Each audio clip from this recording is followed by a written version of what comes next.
Shalom everyone, you're all here again with Zohar LaMikra, our weekly podcast on the parasha. And I want to say thank you for everyone for two things. First of all, for the feedback. As far as I know, people are really enjoying these programs, and I'm very, very happy to hear that. And I'm very happy to do this. I think that it's very important to be able to have insight of the text itself without, translations or someone getting in between you and the material. And I'm really hoping to continue doing this for at least one cycle, so there will be programs that people can listen back to. And I also want to say thank you everyone for commenting on the Shabbat subject. I've seen a lot of very, very good comments. I think almost all the comments I saw were really, really good. Give interesting directions. There were general ideas that people were saying, and I will speak about what I think about some of these opinions. Most of them were really good, most of them were very insightful, but some of them were of a certain persuasion that I will have to comment about them. But we'll get to it. I'm still doing some research, so it's going to take some time. In any case, for this week's recording, for this week's parasha, we have Parashat Qorach, and Qorach is known as one of the rebellions that we have against Moses, and it's really a rebellion against God and God's decisions. And I'm not going to really talk about Qorach today because first of all, I spoke about Qorach in another program. It's done separately from these, so there's no real point of actually going over the same points. But the result of what happens with Qorach is a very important strengthening of something that's been exploited, unfortunately, by a lot of people of people of the cloth, you can call it. Where people go to this religions in general. I was using the term religion in a very generalized way without being very specific or anything like that, because I know people don't like using the word religion when you talk about Torah, and they say Torah is not a religion. Well, it is a religion. I mean, it's just a game, because people say it's not a religion to avoid certain concepts, but at the end of the day, the word religion is not really used correctly by people who try to avoid the term religion. But in any case, the Torah is a system, and there are religious concepts in it, and you can't avoid that. And the Torah has rules and regulations, and sometimes places where it says things that, for example, people in the Western culture will feel very, very uncomfortable with, and things that I have to comment about a lot the past couple of years, because people don't realize that the Torah is written in a Mediterranean mindset, in a world that was, thousands of years ago. And though people try to say, Torah is relevant for all times. Yes, it's true. Torah is relevant for all times, but the ideology of mankind has changed throughout the years. But the Torah really was a very unique concept, and it carried with it the ideas of equality and helping each other and so on, and taking care of society. But it also carried with it death penalties, and this is something that today people are moving more and more away from death penalties. And the Torah still existed in a time where death penalties were seen as a reasonable thing. So it's very dangerous to start projecting our thoughts into what the text is saying, which is basically what Qorach was doing. Qorach was trying to say, oh no, all the people are holy, kol ha'edah kadoshim. Everyone is holy, and therefore everyone should have the right to participate in the temple, and so on. And I don't want to sound too harsh, but it does feel a little bit like people are trying to do something a little similar to Qorach. I don't want to start playing the blame game or anything of the sort, but I do have to point out that there is a certain element of this where people are trying to dictate to the Torah what the Torah is trying to say. And there was a really cute cartoon that I saw a couple of weeks ago. There's a study program called 929. I think that's the name of it. That was people are trying to teach what the Torah is saying from an academic point of view. And someone drew my opinion, and you see a little Torah scroll saying, "In my opinion," and people telling to shut up. And it's kind of like what's going on a little bit with what some people say, but again, not in such a harsh direction, but still. It's a very dangerous thing to do, to start trying to interpret the Torah through what we feel comfortable with or what we want it to say, instead of actually allowing it to speak for itself. And I can't say that I'm always clean of always being perfect and saying exactly what Torah is saying, but you have to at least strive to this. And it's a very problematic subject because we're living in a time where there's no prophet and there's the authority of Levites and priests has been taken away, and certain traditions of how things were done have been pushed aside. It's a problematic issue of reconstructing the original intent of the Torah, but at least we try, and this is what I admire about all the people out there who have certain ideas that they're trying, and we're all trying to find the correct interpretation. But we must not do what Qorach did, which is bluntly contradict what the text is, what God said, and in our case, what the text is saying. But a very interesting thing that develops from the story with Qorach is the strengthening of giving certain rights to people who deserve it. I mean, you have to understand, Qorach tried to do a coup. He tried to take over, and he knew exactly what he was doing. And like many, quote, religious conflicts, people want power, and with the power come a lot of different perks. And this is why religious leaders who were very pious or only took what they needed, not beyond that, didn't live a lavish life and so on, were always very admired because society admires people that don't exploit them. And I agree with that. I think that a leader has certain rights. A leader takes on his shoulders a lot of things to deal with, and leading the community and dealing with all the issues of community. So that person at least needs to lead a personal life that's a little bit more lavish, so he can at least feel comfortable to some degree. But obviously, a king can't go around and just take whatever he wants and take over everything. And that's why people admire leaders that remember their place and remember that they're really part of the people. And this is why, for example, the king has limitations on him, that he can't, do whatever he wants and take whatever he wants. And I think Qorach kind of misunderstood this. He misunderstood who Moshe and Aharon are. And we have the story from 2 weeks ago about Moses being described being an anav, which is a very pious person. And Qorach stepped in this idea of he wants all these things that come with being a leader, and he completely forgot the idea of what it means to be a leader. I mean, even there's some descriptions in Midrashim that describe Qorach as being very manipulative and playing around and really getting people into his argument just so he has a crowd with him, but he's really looking out for himself, and a lot of the arguments that he was using were just to convince people to go with him, almost like a kind of like exploiting a type of democracy or something for his own needs, which is unfortunately something that's done even today. I mean, democracy is a wonderful idea, but you always have to have people watching over what's happening to make sure these things don't go the wrong way. But one of the perks that comes with being a religious leader, with being a leader in general, are tithes and gifts and so on. And the subject of tithes, I mean, I've spoken about this in other places and I've written about this and so on. And first of all, there's a division between a tithe and a terumah. There are two types of gifts that you give. One is a gift you give to a Kohen, and that's referred to as a terumah. And a terumah is usually something which is kodesh. It's something that's given as a temple gift, and the priest is the one that benefits from it because he's a temple servant. On the other hand, you have a ma'aser, and the ma'aser comes from the word esel, from 10, which means what we call today a tithe, the tenth of what you have. And that's actually given to Levites. Now, historically speaking, something did happen because there weren't too many Levites in the land when they returned, and for some reason there were more priests than Levites, and there's a whole question how that exactly happened. But at one point, there weren't enough Levites to be able to consume the tithes, so the Kohanim took liberties and said, okay, we're also technically Levites, so we're going to be taking from this as well. And that's actually something that developed into Kohanim stealing, and I'm literally going to use the term stealing from Levites what belongs to them. So Kohanim started enjoying temple gifts and gifts which were promised to the Levites. We created a complete distortion of how the tithing system actually works.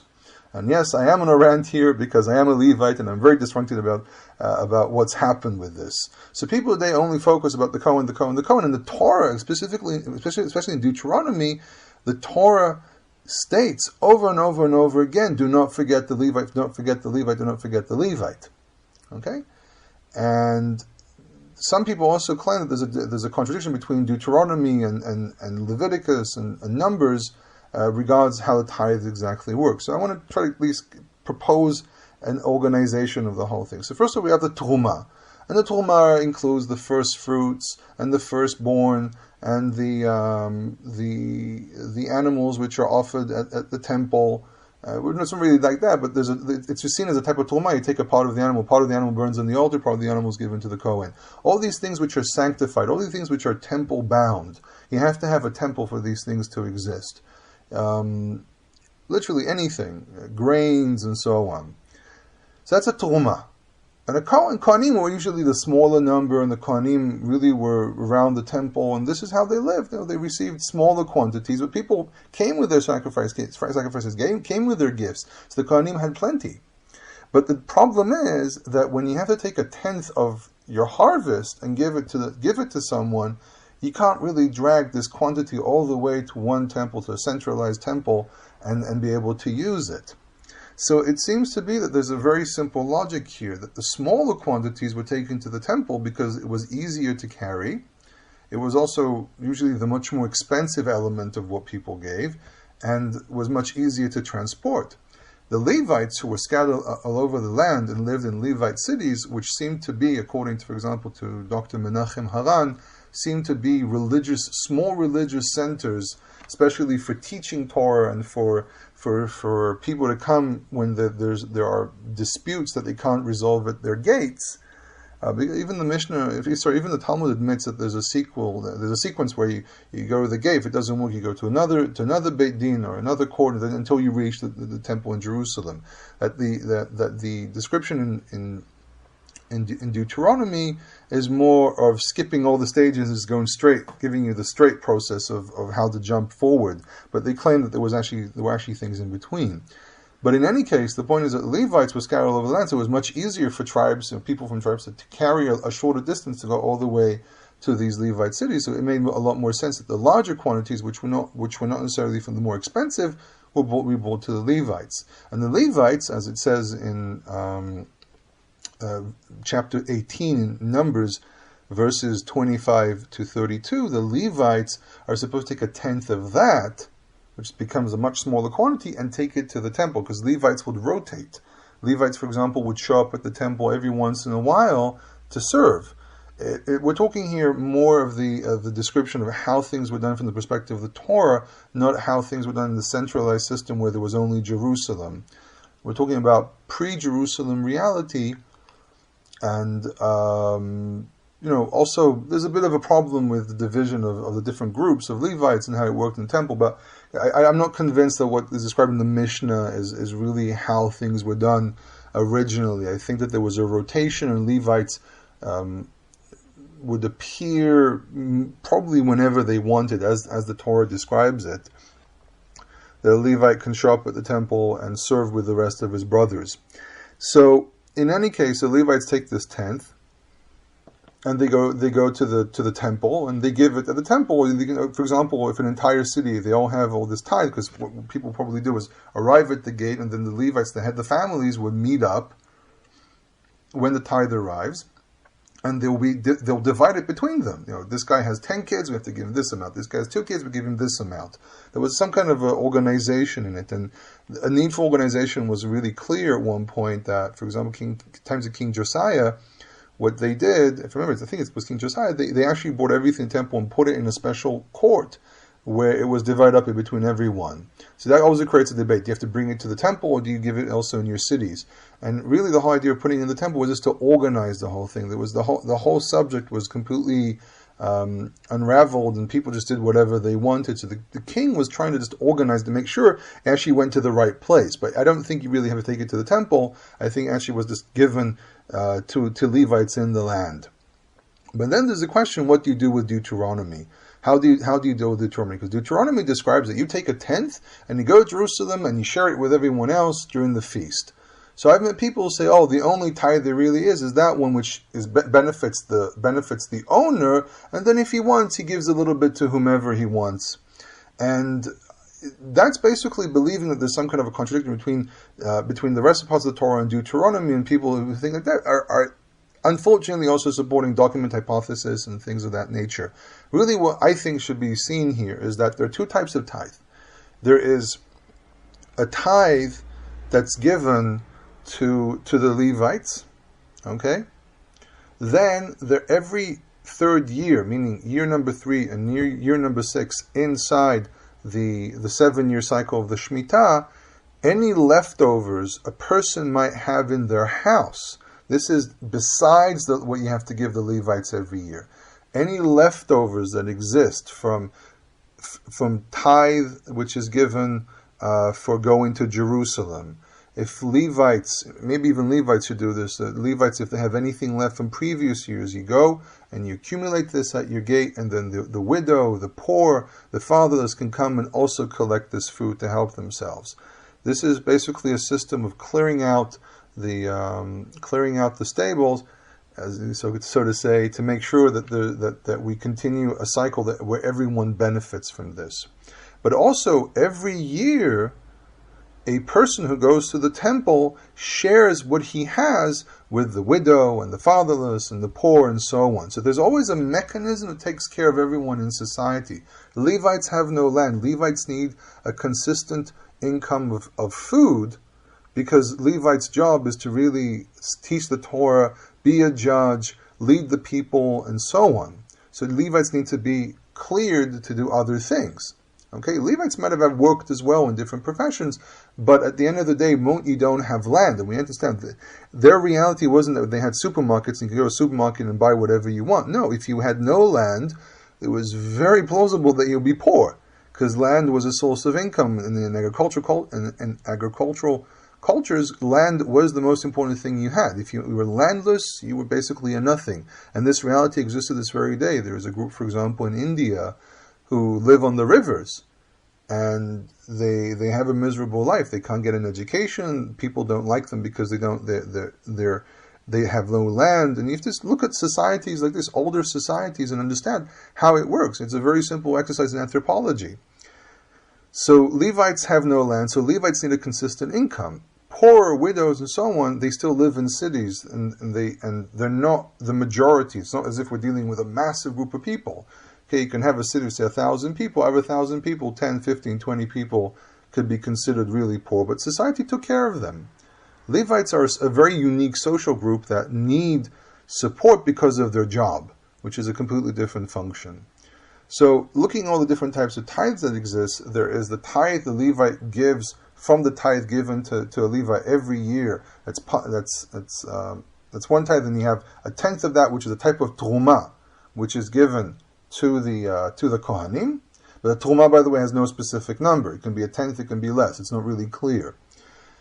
And then you have every 3 years, basically every third year, you give to the poor and so on. But inside the cycle of the 7 years, you also every feast take with you things which are to benefit you at the temple, okay, and also to benefit anyone who shows up at the temple who doesn't have.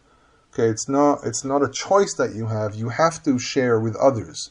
Okay, the temple is a place where we are above tribal division and above family division. We're all one gigantic group. This is why, the Passover is a symbol of when all the people become one large group as one nation before God.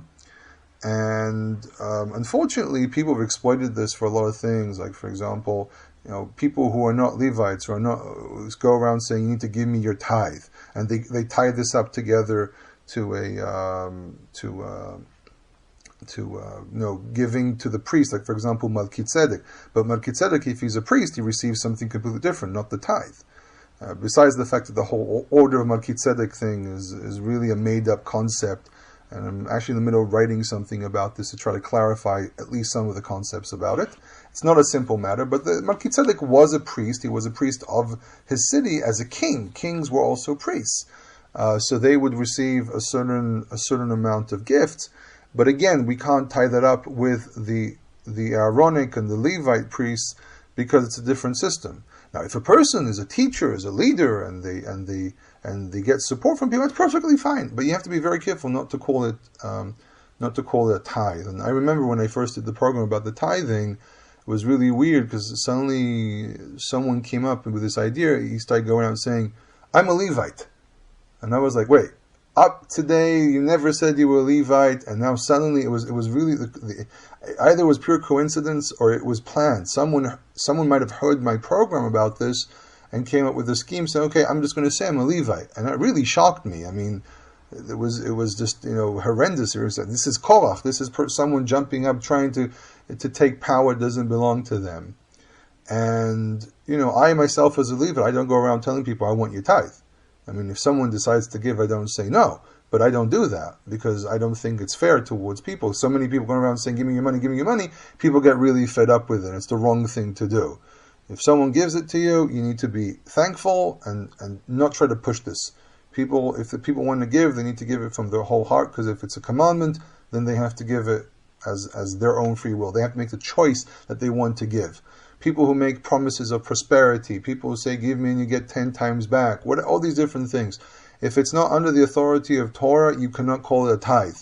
You can call it a gift, you can call it whatever you want. Do not call it a tithe, because the moment you call it a tithe, you are basically stealing from the authority of the Torah.